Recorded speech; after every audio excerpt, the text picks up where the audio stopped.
Hi friends, welcome to tech travel Telugu. Friends, ఇది 2025 royal Enfield bear 650 top end variant అయితే మనతో ఉంది. ఈ వెహికల్కి సంబంధించిన ఎగ్జాక్ట్గా ఆన్రోడ్ ప్రైస్ ఎంత, స్పెసిఫికేషన్స్ ఏంటి, తర్వాత ఈ వెహికల్ నేను రైడ్ చేస్తానో నా రైడ్ ఎక్స్పీరియన్స్ కూడా మీతో షేర్ చేసుకుంటా. ఎవరైతే బేర్ 650 కొనుక్కోవాలనుకుంటున్నారో వాళ్ళకైతే ఖచ్చితంగా ఈ వీడియో హెల్ప్ అవుతుంది కాబట్టి స్కిప్ చేయకుండా లాస్ట్ వరకు చూడండి. ఫ్రెండ్స్, ఫస్ట్ స్పెసిఫికేషన్స్ గురించి డిస్కస్ చేద్దాము. బేర్ 650 మీరు కొనుక్కోవాలనుకుంటే టోటల్గా 5 కలర్స్ అండ్ 5 వేరియంట్స్లో మీరు చూస్ చేసుకోవచ్చు. ఎగ్జాక్ట్గా ఆన్రోడ్ ప్రైస్ విషయానికి వస్తే ఇది టాప్ ఎండ్ వేరియంట్ కాబట్టి 4,42,000 రూపాయలు లభిస్తూ ఉంది. బేస్ వేరియంట్ మీరు కొనుక్కోవాలనుకుంటే 4,18,000 రూపాయల నుంచి మీకు స్టార్టింగ్ అయితే ఉందన్నమాట. మీ దగ్గర ఉన్న బడ్జెట్ ప్రకారంగా మీకు నచ్చిన కలరు, మీకు నచ్చిన వేరియంట్ అయితే ఒకటి పర్చేస్ చేయండి. ఇంజిన్ విషయానికి వస్తే parallel twin cylinders 8 valves 648cc BS 6.2 SOS ఇంజిన్తో లభిస్తూ ఉంది. 47 PS పవర్, 57 Nm టార్క్ అయితే ఈ ఇంజిన్ జనరేట్ చేసిద్ది. GT 650తో కంపేర్ చేసుకుంటే 5 Nm టార్క్ అయితే ఈ వెహికల్ ఎక్కువ ఉందని చెప్పుకోవచ్చు. నేను ఆల్రెడీ GT 650 మీద ఒక వీడియో రికార్డ్ చేశాను, ఆ వెహికల్ రైడ్ చేశాను. ఆ వెహికల్ పెర్ఫార్మెన్స్ అయితే చాలా బాగుంది.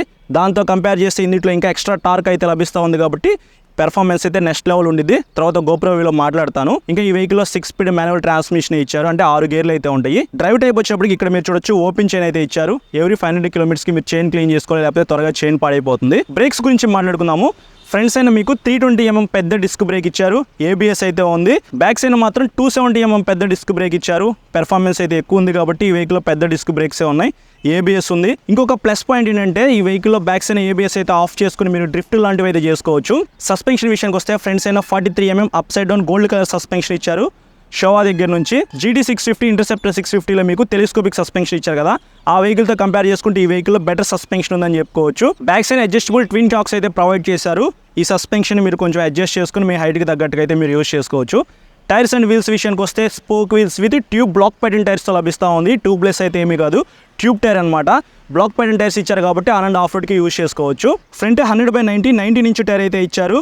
ఫ్రంట్ టైర్ అయితే చూస్తానికి ఇలా ఉండిద్ది. బ్యాక్ సైడ్ 140/80 R70 ఇంచ్ టైర్తో లభిస్తూ ఉంది. అంటే బ్యాక్ సైడ్ మీకు కొంచెం వైడ్ టైర్ అయితే ఉండిద్ది, అది రేడియల్ టైర్ అనమాట. హైవే మీద కొద్దిగా స్పీడ్గా వెళ్ళినప్పుడు బ్యాక్ సైడ్ టైర్ గ్రిప్ అయితే చాలా బాగుంది ఈ వెహికల్లో. డైమెన్షన్స్ విషయానికి వస్తే గ్రౌండ్ క్లియరెన్స్ వచ్చేప్పటికి 184mm లభిస్తూ ఉంది. మన ఇండియన్ రోడ్స్కి మినిమం 160 ఉంటే సరిపోయింది కదా. ఈ వెహికల్ ఇంకా ఎక్కువ ఉంది కాబట్టి మీరు పెద్ద పెద్ద స్పీడ్ బ్రేకర్స్ క్రాస్ చేసేటప్పుడు కూడా ఇంజిన్ దగ్గర తగలదు. ఇది ఒక ప్లస్ పాయింట్ అని చెప్పుకోవచ్చు. గ్రౌండ్ క్లియరెన్స్ ఎక్కువ ఉంది కదా.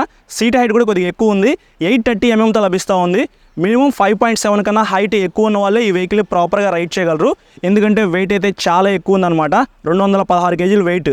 సో నాకైతే చాలా వెయిట్ అనిపించింది నేను రైడ్ చేసినప్పుడు. నేను 5'8" హైట్ అయితే ఉంటాను, నా వరకు కాళ్ళు అయితే ప్రాపర్గానే అందినాయి. బట్ నాకైతే వెయిట్ అనిపించింది అనమాట. ట్రాఫిక్లో బ్యాక్ సైడ్ పిలియన్ రైడర్తో వెళ్ళేటప్పుడు మాత్రం కాళ్ళు కింద అందకపోతే మాత్రం మొయ్యలేము, మేనేజ్ చేయలేము అనమాట. అది ఒకసారి మీరు చెక్ చేసుకోండి ఈ వెహికల్ కొనుక్కునేటప్పుడు.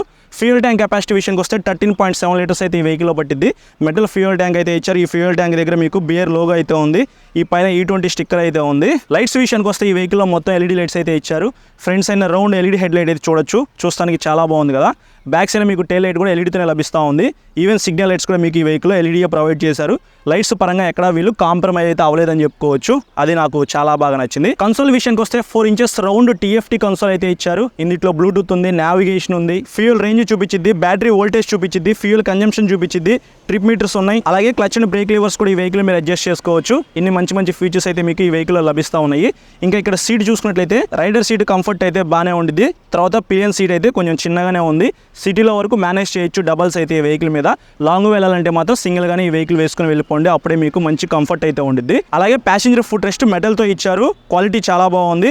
శారీ గడి కూడా స్కిప్ చేయకుండా తీసుకొస్తా ఉన్నారు. ఈ వెహికల్లో కీ వచ్చేటప్పటికి వేవ్ బైట్ కీ అయితే ఇచ్చారు, చాలా బాగుంది. కీ డిజైన్ కూడా నాకైతే పర్సనల్గా చాలా బాగా నచ్చింది. ఇంకా హ్యాండిల్ మీద ఉన్న స్విచెస్ విషయానికి వస్తే హ్యాండిల్కి రైట్ సైడ్ మీకు M స్విచ్ అయితే ఇచ్చారు కదా. ఈ స్విచ్ ద్వారా మీరు బ్యాక్ సైడ్ ABS అనేది ఆన్ చేసుకోవచ్చు, ఆఫ్ చేసుకోవచ్చు. దాని తర్వాత రెడ్ కలర్లో engine kill switch, inbuilt self start అయితే ఉంది. ఇంకా కింద చూసుకున్నట్లయితే హజార్ లైట్స్ అయితే ఉన్నాయి అనమాట. నైట్ టైం ట్రావెల్ చేసేటప్పుడు మనకి ఈ హజార్ లైట్స్ అయితే చాలా బాగా ఉపయోగపడతాయి. హ్యాండిల్కి లెఫ్ట్ సైడ్ మీకు హోమ్ స్విచ్ అయితే ఇచ్చారు. దాని తర్వాత హై బీమ్ లో beam switch, inbuilt pass switch అయితే ఇచ్చారు. దాని కింద సిగ్నల్ లైట్ స్విచ్, ఇంకా కింద చూసుకున్నట్లయితే ఎల్లో కలర్లో హార్న్ అయితే ఉంది. దాని పక్కన మీకు జాయిస్టిక్ స్విచ్ అయితే ఉంది. ఈ స్విచ్ ద్వారా మీరు ట్రిప్ మీటర్స్ని జీరో చేసుకోవచ్చు. ఇది హ్యాండిల్ మీద ఉన్న స్విచెస్ అయితే. స్విచెస్ క్వాలిటీ చాలా బాగుంది. అలాగే వైడ్ హ్యాండిల్ బార్తో లభిస్తూ ఉంది. కొంచెం మన వైపు ఇట్లా బెండ్ అయింది అనమాట కంఫర్ట్ ఉండడానికి. తర్వాత రైడ్ చేసేటప్పుడు మాట్లాడతాను కంఫర్ట్ ఎలా ఉంది ఏంటనేది. టాప్ స్పీడ్ విషయానికి వస్తే ఈజీగా 160 కిలోమీటర్స్ పైనే వెళ్ళగలదు. మైలేజ్ విషయానికి వస్తే పవర్ అండ్ టార్క్ ఈ వెహికల్ ఎక్కువ ఉంది కాబట్టి 20 కిలోమీటర్స్ కన్నా మీరు ఎక్కువ ఎక్స్పెక్ట్ చేయొద్దు. మహా అయితే 25 వస్తుందేమో. ఇది ఓవరాల్గా ఈ వెహికల్కి సంబంధించిన మెయిన్ స్పెసిఫికేషన్స్ అయితే మీ అందరికీ అర్థమైందని చెప్పేసి అనుకుంటున్నాను. ఇప్పుడు ఈ వెహికల్ రైడ్ చేద్దాం, నా రైడ్ ఎక్స్పీరియన్స్ మీతో షేర్ చేసుకుంటా. ఫ్రెండ్స్, ఇప్పుడే షూట్ అయిపోయింది, ఇప్పుడు రైడ్ చేద్దాం. ఒకసారి ఎగ్జాస్ట్ సౌండ్ ఏంటి దానికంటే ముందు.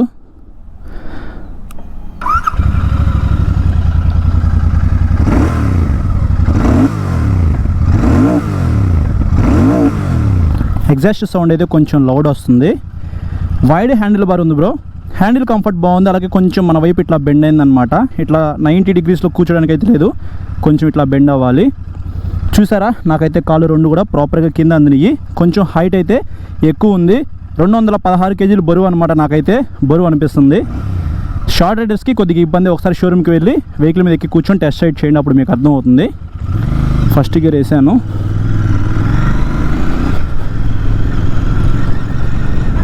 కొంచెం ముందుకు వెళ్ళిన తర్వాత స్పీడ్గా వెళ్ళడానికి ట్రై చేద్దాం.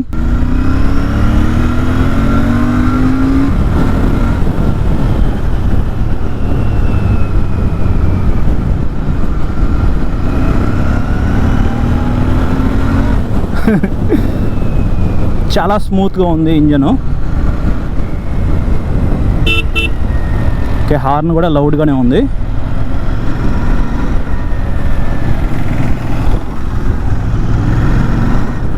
ఫ్రంట్స్ అయినా మీకు 90 ఇంచ్ వీల్ ఇచ్చారు కాబట్టి కొద్దిగా ఇట్లా హైట్ ఉందన్నమాట. Almost adventure వెహికలే.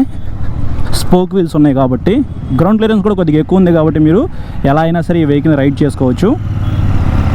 కాకపోతే వెయిట్ ఉంది. ఆఫ్ రోడ్లకు వెళ్ళినప్పుడు ఇంత వెయిట్ని మీరు మొయ్యలేకపోయారనుకోండి, కింద పడిపోతారు ఖచ్చితంగా.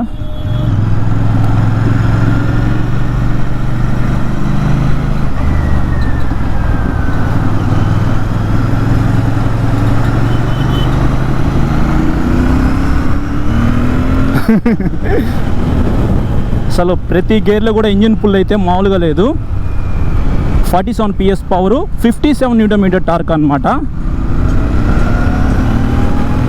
ఆ టార్క్ని మీరు ప్రతి గేర్లో కూడా ఎంజాయ్ చేస్తారు బ్రో. లిటరల్లీ చాలా బాగుంది ఇంజిన్ పెర్ఫార్మెన్స్ అయితే. నేను ఇంకా 3rd గేర్లోనే ఉన్నా. సో ఇక్కడ మీరు ఎన్నో గేర్లో వెళ్తున్నారో చూపిస్తుంది. గేర్ ఇండికేటర్ ఉంది కాబట్టి. అలాగే గేర్ డౌన్ చేయాలా, గేర్ అప్ చేయాలా కూడా చూపిస్తుంది అనమాట. ఇది ఒకటి బాగుంది. కన్సోల్ విజిబిలిటీ డే టైం బాగుంది. ఇప్పుడు ఎగ్జాక్ట్గా 3 అవుతుంది అనమాట టైం అయితే. ఇక్కడ రాంగ్ టైం చూపిస్తుంది కానీ టైం అయితే 3 అవుతుంది. ఇంత ఎండలో కూడా క్లియర్గా కనిపిస్తుంది నాకు కన్సోల్ పరంగా ఇబ్బంది అయితే ఏం లేదు. ఈ కన్సోల్లో మీకు మళ్ళీ గూగుల్ మ్యాప్స్ కూడా చూపించింది. లాంగ్ రైడ్ వెళ్ళే వాళ్ళకి ఈ వెహికల్ పర్ఫెక్ట్గా సెట్ అయిపోయింది. గూగుల్ మ్యాప్స్ కూడా చూసుకుంటూ వెళ్ళిపోవచ్చు. సీట్ కంఫర్ట్ బాగుంది బ్రో. వెహికల్ అయితే కొద్దిగా హైట్ ఉంది కాబట్టి కాళ్ళు కింద అందవు అంతే, కానీ నాకు సీట్ కంఫర్ట్ బాగా నచ్చింది. బ్యాక్ సైడ్ పిలియన్ సీట్ అయితే కొద్దిగా చిన్నగానే ఉంది. ఇట్లా సిటీలో ఏదైనా షాప్కి వెళ్ళడానికి, ఏదైనా పర్చేస్ చేసుకోవడానికి, లోకల్లో తిరగడానికి వరకు ఓకేలే, కానీ లాంగ్ వెళ్ళడానికి పిలియన్ రైడర్తో అంత కంఫర్ట్ అయితే ఉండదు. ఎందుకంటే మీ బ్యాగ్ ఇవన్నీ ఉంటాయి కదా, సో డబల్స్ అయితే సెట్ అవ్వదు.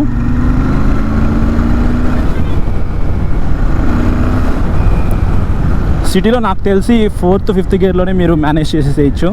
6th గేర్ కూడా వేయరనమాట. క్లచ్ అయితే స్మూత్గానే ఉంది. బ్యాటరీ స్మూత్ అని నేను చెప్పను, పర్వాలేదు, స్మూత్గానే ఉంది ప్రెస్ చేసేటప్పుడల్లా. ట్రాన్స్మిషన్ కూడా ఓకే. బ్యాటరీ స్మూత్ అయితే లేదు ట్రాన్స్మిషను.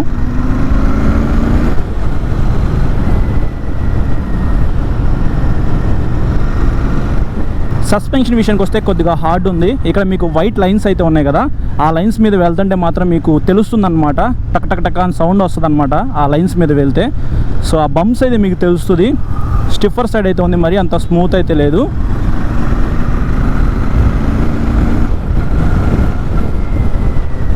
ఇంకా బ్రేక్స్ గురించి మనం చెప్పేది ఏమో చెప్పండి. ఫ్రంట్స్ అయినా బ్యాక్స్ అయినా మీకు డిస్క్ బ్రేక్లు ఇచ్చారు. బ్యాక్స్ అయినా ABS కావాలంటే ఆఫ్ చేసుకోవచ్చు, డ్రిఫ్ట్ లాంటివి చేసుకోవచ్చు. బ్రేక్స్ అయితే చాలా బాగా పెర్ఫామ్ చేస్తూ ఉన్నాయి. అసలు ఇక్కడ చూడొచ్చు. యాక్చువల్లీ ఈ వెహికల్ని ఆఫ్ రోడ్కి తీసుకెళ్లాలని ఉంది, కానీ ఇక్కడ ఎక్కడ ఆఫ్ రోడ్ లేదనమాట. అందుకే నేను ఆఫ్ రోడ్లో రైడ్ చేయట్లేదు, బై రోడ్డే మీకు రైడ్ చేసి చూపిస్తున్నాను. సో ఇక్కడ నుంచి యూటర్న్ చేసుకొని షోరూమ్కి వెళ్ళిపోదాం. గేర్లు డౌన్ చేసేటప్పుడు స్మూత్గానే మీరు డౌన్ చేయొచ్చు, బట్ గేర్లు వేసేటప్పుడే కొంచెం హార్డ్ అనిపిస్తుంది నాకు.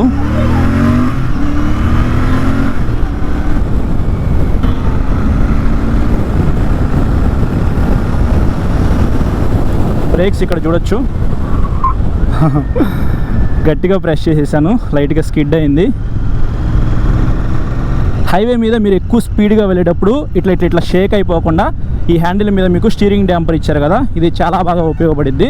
ఎందుకంటే ఫ్రంట్స్ అయినా మీకు 19 ఇంచ్ టైర్ ఉంది కాబట్టి ఆఫ్ రోడ్లో వెళ్ళినప్పుడు బాగా పెర్ఫార్మ్ చేసిద్ది, కానీ బై రోడ్ అయితే మీకు అంత స్టెబిలిటీ అయితే ఉండదు. సో ఇట్లా 90 డిగ్రీస్లో కూర్చోడానికి లేదు, ఇట్లా కొంచెం లీన్ అవ్వాలన్నమాట. అంటే లాంగ్ వెళ్ళేటప్పుడు కొద్దిగా ఇబ్బందే, బ్యాక్ పెయిన్ వస్తుంది.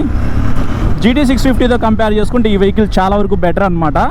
సో ఒక కంక్లూజన్ ఇచ్చేస్తాను, GT650 కొనుక్కోవాలా, బేర్ 650 కొనుక్కోవాలా. GT650 మరీ ఇట్లా లీన్ అయితే ఉండిద్ది, అది కెఫే రేసర్ స్టైల్లో ఉండిద్ది, క్లిప్ ఆన్ హ్యాండిల్ బార్స్ ఉంటాయి, క్రోమ్ ఫినిషింగ్తో. ఆ వెహికల్ మీరు కొనుక్కోవాలనుకుంటే కొనుక్కోవచ్చు. కానీ ఈ వెహికల్ ఏంటంటే మరీ అంత లీన్ అవ్వాల్సిన అవసరం లేదు. ఆ వెహికల్ ఎక్కువ లీనింగ్ యాంగిల్ ఉండిద్ది కాబట్టి రిస్ట్ పెయిన్ అవన్నీ వస్తాయి అన్నమాట. ఆ వెహికల్తో కంపేర్ చేసుకుంటే ఇది టూరింగ్ మిషన్ అని చెప్పుకోవచ్చు. అది బై రోడ్ వెళ్ళడానికి బాగుంటుంది, ఇది ఆన్ అండ్ ఆఫ్ రోడ్కి పర్ఫెక్ట్గా సెట్ అయిపోయింది. వైడ్ హ్యాండిల్ బార్ ఇచ్చారు, మరీ అంత లీన్ చేయాల్సిన అవసరం లేదు కాబట్టి మీరు ఇది కొనుక్కొని హ్యాపీగా లాంగ్ రైడ్ వెళ్ళిపోవచ్చు, సిటీలో తిరగచ్చు. పెర్ఫార్మెన్స్ కూడా GT650తో కంపేర్ చేసుకుంటే కొద్దిగా ఎక్కువ ఉంది కదా, 5 Nm టార్క్ ఎక్స్ట్రా ఈ వెహికల్లో లభిస్తూ ఉంది కాబట్టి బెస్ట్ మెషిన్ అనమాట. నాకైతే చాలా బాగా నచ్చింది. లైవ్లో చూడగానే ఈ వెహికల్ నాకు బాగా నచ్చింది. ఆ టైర్స్, ఆ స్పోక్ వీల్స్ కానీ ఐ క్యాచ్ వెహికల్ అని చెప్పుకోవచ్చు.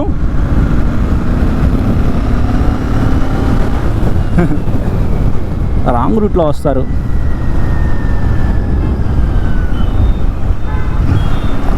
సో ఈ వ్లాగ్ని ఇక్కడితో ఎండ్ చేస్తున్నాను. ఇది నా రైడ్ ఎక్స్పీరియన్స్ అయితే బేర్ 650ది. నాలాగా మీరు కూడా ఒకసారి షోరూమ్కి వెళ్ళి టెస్ట్ రైడ్ చేయండి, ఈ వెహికల్ని రైడ్ చేయండి, ఆ పెర్ఫార్మెన్స్ని ఫీల్ అవ్వండి. దాన్ని బట్టి మీకే అర్థమవుతుంది వెహికల్ పెర్ఫార్మెన్స్ ఎలా ఉంది ఏంటి అనేది. ఫ్రెండ్స్ చూసారు కదా ప్రైజ్ అండ్ స్పెసిఫికేషన్స్, అలాగే నా రైడ్ ఎక్స్పీరియన్స్. వెహికల్ పెర్ఫార్మెన్స్ అయితే చాలా బాగుంది. నేను రైడ్ చేసినప్పుడు మాత్రం చాలా బాగా ఎంజాయ్ చేస్తూ రైడ్ చేశాను. సస్పెన్షన్ అయితే కొద్దిగా హార్డ్ అయితే అనిపించింది నాకు, మరీ అంత స్మూత్ అయితే ఏం లేదు. అలాగే మీకు క్లచ్ అండ్ బ్రేక్ లివర్స్ అయితే అడ్జస్ట్మెంట్ ఇచ్చారు, సో మీ ఫింగర్స్కి తగ్గట్టుగా మీరు అడ్జస్ట్ చేసుకోవచ్చు. ఈ వెహికల్ నాకు ఇంకా బాగా నచ్చింది ఏంటంటే 2-in-1 ఎగ్జాస్ట్ అయితే ఇచ్చారు. మామూలుగా అయితే GT650 ఇంటర్సెప్టర్ 650లో 2 ఎగ్జాస్ట్లు అయితే వస్తాయి కదా, అది కొద్దిగా బల్కీగా ఉండిద్ది. ఆ వెహికల్తో కంపేర్ చేసుకుంటే ఈ వెహికల్ 2-in-1 ఎగ్జాస్ట్ ఇచ్చారు కాబట్టి కొద్దిగా స్లిమ్ అయితే ఉందన్నమాట. అలాగే మీకు బ్లాక్ ప్యాటర్న్ టైర్స్ అయితే ఇచ్చారు, ఆన్ అండ్ ఆఫ్ రోడ్కి యూజ్ చేసుకోవచ్చు. MRF కంపెనీ దగ్గర నుంచి అనమాట. టైర్స్ గ్రిప్ అయితే బాగానే ఉంది. ఫ్రంట్స్ అయినా మీకు 19 ఇంచ్ వీల్ ఇచ్చారు కాబట్టి ఆఫ్ రోడ్కి కూడా మీరు ఈ వెహికల్ వేసుకొని వెళ్ళిపోవచ్చు. గ్రౌండ్ క్లియరెన్స్ కూడా కొద్దిగా ఎక్కువ ఉంది కాబట్టి మీరు ఎట్లాంటి రోడ్స్లో అయినా సరే ఈ వెహికల్ రైడ్ చేయొచ్చు. ఈ వెహికల్ చూడగానే ఖచ్చితంగా మీకు నచ్చుతుంది. GT650కి సపరేట్ ఫ్యాన్ బేస్ అయితే ఉంది. మీకు ఆ వెహికల్ కావాలనుకుంటే ఆ వెహికల్ కొనుక్కోవచ్చు. లేదు కొంచెం మనీ యాడ్ చేసుకొని ఎక్స్ట్రా పవర్ ఉండాలి, నాకు ఇంకొంచెం స్లిమ్ ఉండాలి అని అనుకుంటే ఆ వెహికల్తో కంపేర్ చేసుకుంటే ఈ వెహికల్ నేను మీకు సజెస్ట్ చేస్తాను. పర్సనల్గా నాకు నచ్చిన వెహికల్ అని చెప్పుకోవచ్చు రాయల్ ఎన్ఫీల్డ్లో బేర్ 650. అందులోనూ ఇది టాప్ ఎండ్ వేరియంట్ అనమాట. బేస్ వేరియంట్కి టాప్ ఎండ్ వేరియంట్కి డిఫరెన్సెస్ ఏంటంటే ఇక్కడ మీకు సస్పెన్షన్ గోల్డ్ కలర్తో వస్తుంది, అదేమో బ్లాక్ కలర్తో వస్తుంది. కొద్దిగా యూనిక్గా కావాలి అని అనుకుంటే మీరు ఈ గోల్డ్ కలర్ సస్పెన్షన్ ఉన్న వేరియంట్ అయితే పర్చేస్ చేయొచ్చు. ఇది ప్రజెంట్ బ్లాక్ అండ్ సిల్వర్ కలర్లోనే లభిస్తూ ఉంది. ఇక్కడ రాయల్ ఎన్ఫీల్డ్ బ్యాడ్జింగ్ అయితే 3Dలో చూస్తానికి చాలా బాగుందన్నమాట. కానీ ఈ కలర్తో కంపేర్ చేస్తే నాకు ఇంకొక కలర్ అయితే నాకు నచ్చింది, అది ఇక్కడ స్క్రీన్ మీద పెట్టేస్తున్నాను చూడండి. ఈ కలర్ అయితే నాకు చాలా బాగా నచ్చింది. మీకు ఏ కలర్ నచ్చిందో కింద కామెంట్ చేయండి. ఇది ఓవరాల్గా వీడియో నచ్చితే లైక్ చేసి మీ ఫ్రెండ్స్ అందరికీ షేర్ చేయండి. చాలా మంది సబ్స్క్రైబ్ చేయకుండా చూస్తున్నారు, సబ్స్క్రైబ్ చేసుకుని పక్కన బెల్ ఐకాన్ అయితే క్లిక్ చేసి పెట్టుకోండి. నేను వీడియో పెట్టిన వెంటనే మీకు నోటిఫికేషన్ వస్తుంది. Thank you.